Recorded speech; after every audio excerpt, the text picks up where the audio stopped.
Hi there, crafty friends. This is Jen, and welcome to Katahdin Crafts. In today's card, I'm showcasing Honeybee Stamps products with a slimline die from Whimsy Stamps.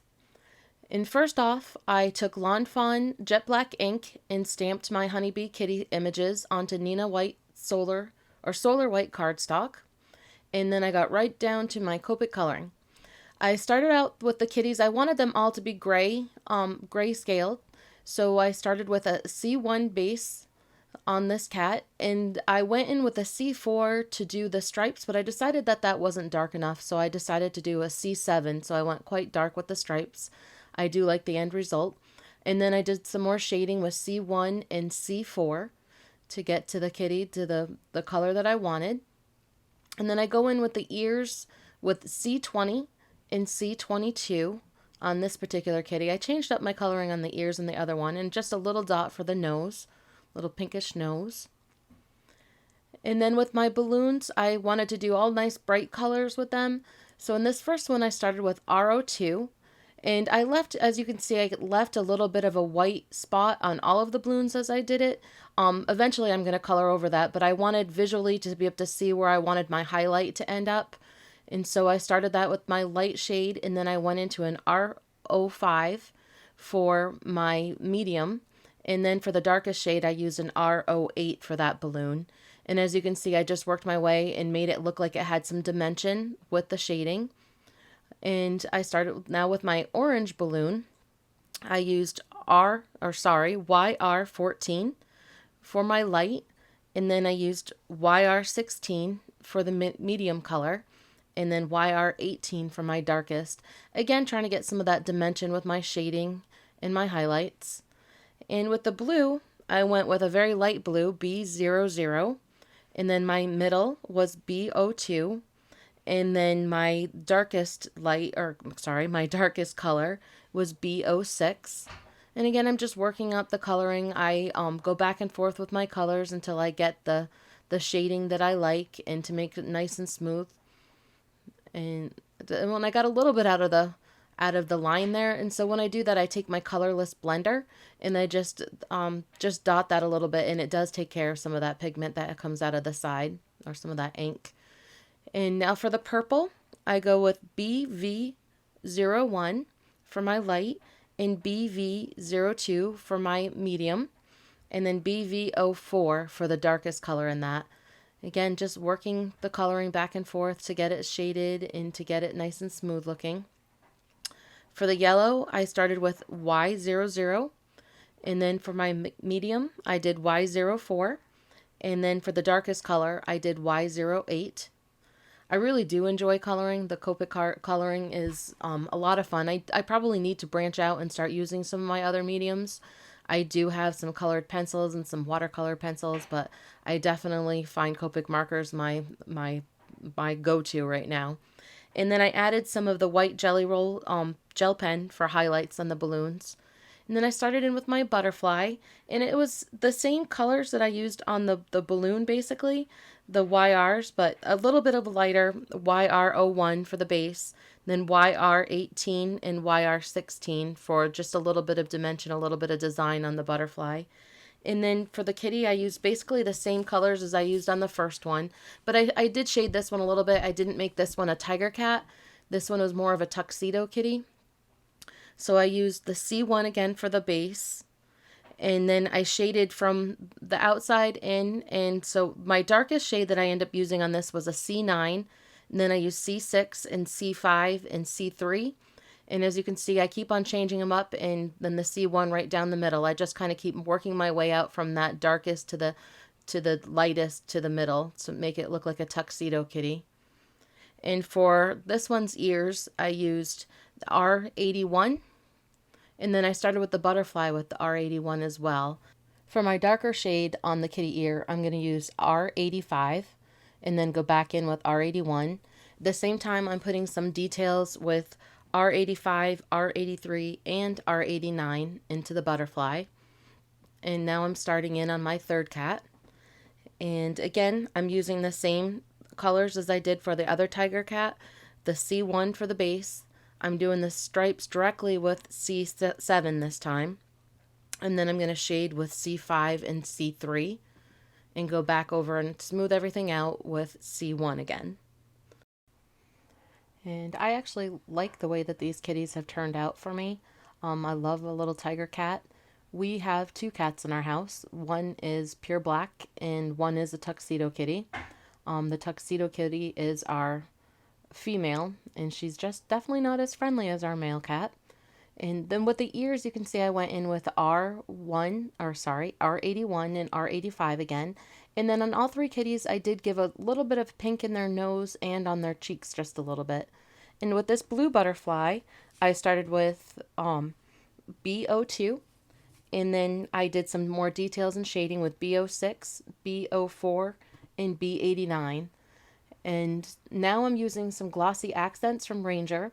And because I wanted a little shine on and a little dimension on the balloons, and I thought that this would be a neat way of doing that.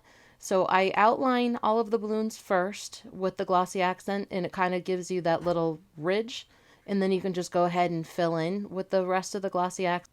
And the glossy accents do take a little bit of time to dry. Especially, I did a pretty relatively thick application of this. I really did want some dimension and shine. So I just set the rest of that aside for the night. And I decided to start working on my background. I cut an 8.5 by 3.5 rectangle out of Solar White Nina cardstock. And then I also die cut Whimsy Stamps Slimline Waves die. I used the frame to go ahead and mark off my rectangle to the corners, and then I used purple tape to mask off my edges, and it secured it to a cutting board. And then I started with my background Distress Oxide inks to do my blending. My first ink that I started with at the top is Salty Ocean, and then I went into Tumbled Glass. And I just kept on working these. You can see I got a little bit of a fingerprint there. I am definitely a messy card maker. I tried to get a little bit of that off, but it didn't really work. So I'm just going to be strategic with my die cuts when I start putting them on. And so I went in after to Tumbled Glass. I went into Shaded Lilac, and then I went into Milled Lavender. And then if you could see that I used a pencil to also with the frame. I marked the bottom because I wanted to make sure that I knew where the sky was going to end and where the ground was that I wanted the green.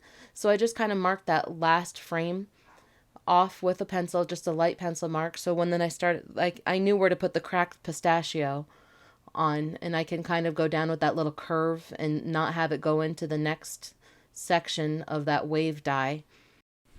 Now I just blended my inks until I was satisfied with the background that I came out with. And then I took it off of the cutting board. And you can see here, I didn't really care for the way this looked. I didn't get it exactly the way I wanted it. No matter which way I put that frame, I could still see some color either on the top or the bottom. So I'm kind of perfectionist when it comes to that sort of thing. I kind of even, you can see I tried an eraser, the mono eraser, and I thought maybe I could just take a little bit of the distress ink off, but it wasn't going to come off. So I decided to go ahead and just trim up the card. So all my masking was really for nothing, but that's okay. It's a progress or learning curve. And there's really no mistakes ever in card making or crafting. You just have to come up with some handy solutions. So now I grabbed my distress sprayer and sprayed that so I can oxidize the ink a little bit. And now I'm hitting it with my heat tool just to dry it out. First, I used a paper towel and blotted it, and now just and I did a little bit of the back of the card too, because that way to help with warping so it doesn't warp as much. And next I was getting my card base ready. So I cut a 8.5 by 7 piece of cardstock, and then I scored it at the 3.5 line, and then I used a bone folder to make sure I had a nice crisp edge. I do that a few times because I like that, and then to make sure that it doesn't get any tears on the seam. And now I decided that I needed to come up with a different solution about my edges. So I used some dried Marigold distress ink, and I ran around the edges and just ink those up. I wasn't being overly careful with this because I knew that I was going to be putting on the frame in the other background. So I didn't have to really be overly careful with that. Okay, so next I had to do a little bit of masking because behind the balloons that the kitty was dangling on had some strings that were coming down that the sky needed to come through. So this was the next day, and I just did a quick mask on a post-it note. I didn't have to do anything really special or too fancy. You can see that I got that on, and I tried to get the little loops on the balloon, and that just didn't work off, so they kind of rubbed right off, so I wasn't really overly worried about that little space. I just stamped quickly on the post-it note, and then I even distressed it a little bit with the sprayer, and then just cleaned it up a little bit with the eraser to get some of that sticky from the post-it note was still there. And now I'm just fooling around and playing with the card and seeing how I wanted the placement. And then there was something missing for me in the bottom left-hand corner. So I was trying to come up with a solution. I tried a couple different ideas and I didn't really like them. So I pulled out the Lawn Fawn, Lawn Fawn's Shadow Box Spring Add-on set. And I just die cut some of those, the flowers, and then went ahead and used my Copic markers to color those. For the red, I used RO5, RO8, and R22. For the purple, I used V12, V15, and V17. In the green, I used YG03 and YG07. And then I just grabbed some random little flowers that came with the set and to place that back behind the empty circles. And I colored those with some Y17 and Y19 and then just glued those back behind there. And now I'm just snipping off the flowers. I still wasn't sure how many I wanted to use, but you could see down there in that section I needed a little something coming out of the grass. So that was my idea. And right now, I have to go back and put these strings on after I did the distress inks over the balloons on the string to get that background negative back into there from the sky. It had muted the string, so I just used a marker and went back in and added those. I started off trying to use the ruler, but I decided that it was easier actually to freehand than use a ruler. And now I'm just going to use my Lawn Fawn glue and start adhering all of the elements onto my card, putting that card panel onto the base and fidgeting with it. This is why I like liquid glue, because I like being able to move it around and trying to get it as centered as possible. I don't always do it perfectly, but you know, it's homemade gifts. They're not always perfect. And then I'm going to add my frame next. I grab a piece of scrap paper often just to try to avoid more fingerprints. And so I was just pushing that down with some scrap paper. And now I'm using my Lawn Fawn glue and doing the frame, just going on all those little edges. I'm going to put that down. I didn't have anything that I wanted to slide underneath the frame, so I knew I was okay just to go ahead and put all those pieces down. Because I've seen people use this and slide things in and out, and it's really actually a nice cool effect. But for this particular card, I just was going to go like this, put it all down. And now again, I'm just going to play with my pieces and see where I think everything should go for placement purposes. And at first I thought maybe 5 flowers, but then I determined that I liked 3, just playing with the butterflies. And of course I had to be strategic and cover up my little fingerprint that I had there. So I had to come up with a plan for that. And this is the part that actually, when I get all the elements ready, and this is the part that's fun for me, trying to place it all together. So I take it all off and start to glue it down. Again, I'm going to use the Lawn Fawn glue and add that. And the tweezers come in really handy too for all these little pieces. It's helpful to get the glue on there.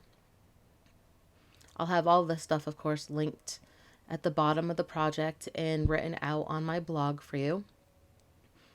And I do use affiliated links, but no extra cost to you at all. It just helps me go ahead with my YouTube channel and keep my website up. It's my new endeavor.